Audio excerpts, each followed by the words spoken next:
The Legend of Carl. The Search for Carl. Part 1. Where's Carl?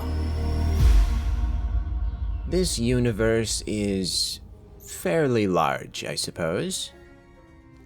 Finding a true friend in all this chaos is the greatest gift you can receive, second only to a free pair of headphones. When you have a friend that gets you, understands your troubles, and loves Bob's Burgers as much as you can never let them go. Carl was always by my side. Not literally, of course, he wandered off all the time, but when I needed a pal, Carl was there. When I needed a shoulder to cry on, Carl was there. When I needed someone to help me finish a bag of spicy nacho Doritos, you better believe Carl was there. But one day, he was gone. Part 2. Let's find Carl. It wasn't unusual for Carl to be reclusive, especially when he was working on his spoken poetry down at the decaf-only coffee shop, but this was different. I hadn't heard from him in over 30 minutes, and I was extremely concerned. The first, most obvious place to look was at his floating palace back on Carlopolis. I stopped by to see if he was just out in the Geknip fields, but he was nowhere to be found.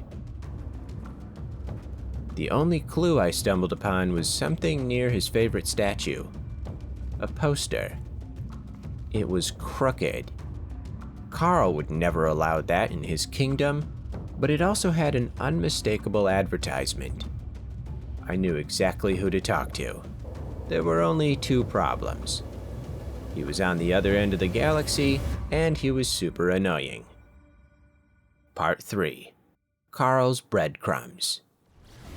After the long and arduous voyage to the planet Little Glompy of the Mega Glompy system, it was time to visit the infamous Glomp Frankum Poduntrysky Bakery, known for their delectable, if slightly irradiated, cupcakes and horrible customer service. It took 45 minutes to get the truth out of the owner and head baker, Mr. H. Thomas Poduntrysky.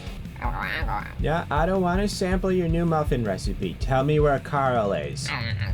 Not the cartel, Carl, the legendary outlaw and planet invader.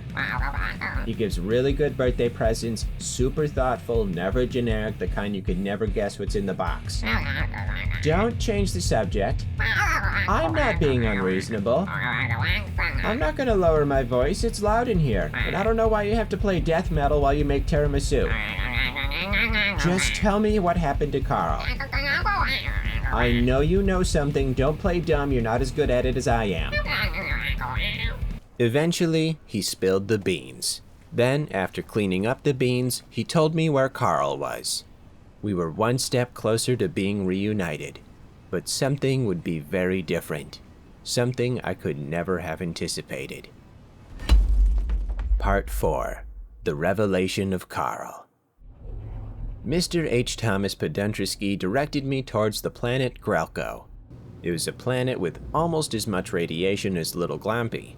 I had been there many times before, collecting storm crystals and migraines. I was looking for a settlement, but something was nagging at me in the back of my head. I adjusted my seat cushion and that helped a lot, but I had a worry in the back of my mind. Carl hated large crowds. He couldn't even stomach waiting in line for 50 Shades of Grey Part 51, The Charcoal Chronicles. So what was he doing at a settlement? I went looking around and talked to some locals. They said Carl was just on the other side of the crest. I was so excited to see him again, but nothing could have prepared me for what I was about to see. What?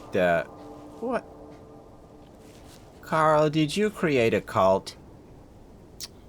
It does look pretty cool, though. Of course Carl created a cool cult. Classic Carl. Whoa, how about that? Did you expect that to have happened? You ever have a dream where you don't think that it's gonna be real and you think that it's real for the rest of the day and you're like, ah, gee, Willikers.